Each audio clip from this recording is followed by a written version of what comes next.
Muy bien, estamos en la sección del día martes. En este día la lección nos presenta lo que es el sermón de Pedro.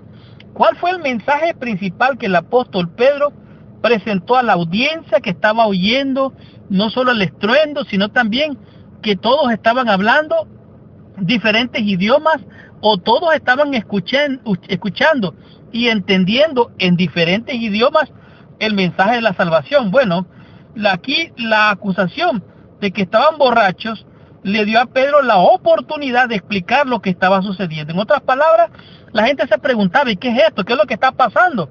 Entonces esta fue la oportunidad de Pedro para comenzar su discurso. Y él empezó a hablar, el apóstol señaló que el derramamiento del Espíritu como el cumplimiento de la promesa. En el libro de Joel hablaba de esta promesa. El libro de Joel, capítulo 2, versículo 28 dice, y después de esto derramaré mi espíritu sobre toda carne, y profetizarán vuestros hijos y vuestras hijas, vuestros ancianos soñarán sueños, y vuestros jóvenes verán visiones. De tal manera, dice, sobre nuestros siervos y las siervas derramaré mi espíritu en aquellos días. Es notable que lo que está hablando aquí se refiere a los últimos días, a los días finales. Entonces el apóstol Pedro aprovecha esta oportunidad y habla de la profecía de Joel, donde se refiere a la salvación, pero también a un asunto en el futuro. Presenta varias señales en el mundo natural y los prodigios. Ahora, el Pentecostés se presenta a la luz de la profecía. En otras palabras, esto señalaba el futuro en una forma bastante general, pero Pedro hizo un énfasis de manera particular. Dice aquí, en los posteros días, Hechos capítulo 2, versículo 17, dice, indicando que el acto final en el gran drama de la salvación, dice, acababa de comenzar. Por supuesto, esto no era una descripción completa de los acontecimientos de los últimos días, sino una evidencia del gran sentido de urgencia que distinguía a la iglesia primitiva.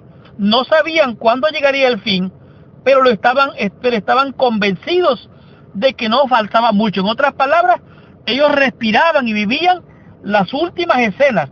Ahora, pero ¿cuál fue la idea principal del mensaje de Pedro? Bueno, si usted lee un poquito más adelante o lee Hechos capítulo 2, se va a dar cuenta que después de resaltar la importancia profética del Pentecostés, los acontecimientos recientes de la vida, la muerte y resurrección de Jesucristo, hizo más énfasis en la resurrección.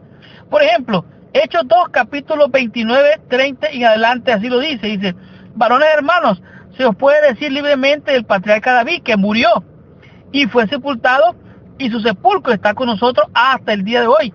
Pero siendo profeta y sabiendo que con juramento Dios le había jurado de que su descendencia en cuanto a la carne levantaría al Cristo para que se sentase en su trono. Viéndolo antes, habló de la resurrección de Cristo, que su alma no fue dejada en el Hades, ni su carne vio corrupción. A este Jesús resucitó Dios, de lo cual todos nosotros somos testigos. En otras palabras, Pedro llamó la atención de que ellos eran testigos de la resurrección de Cristo. La importancia profética del Pentecostés es una evidencia clara.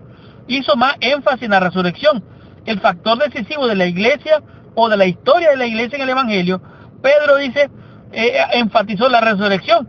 Fue la vindicación suprema de Jesús, en otras palabras, para expresar su punto de vista sobre el significado de la resurrección. Pedro lo presentó a Jesús como el Mesías. Ahora, no lo podía detener la muerte a Jesús. Entonces Pedro, como para todos los autores del Nuevo Testamento, la resurrección de Jesús había convertido en una evidencia poderosa, no solo de Jesús como el Mesías, sino de todo el mensaje cristiano de salvación. Ahora, la muerte nos acecha todos los días, a cada instante. Es un enemigo extraño que nos acosa. Ahora, la resurrección de Jesús vino a sellar la garantía de tu salvación y de mi salvación. Entonces Pedro hizo énfasis en la resurrección. Habló de la muerte de Cristo, pero lo enfocó como el Mesías y el cumplimiento de la profecía del Espíritu Santo. Estudiemos la lección en el día miércoles y comprendamos qué nos dice esta lección con el tema que es la exaltación de Jesús.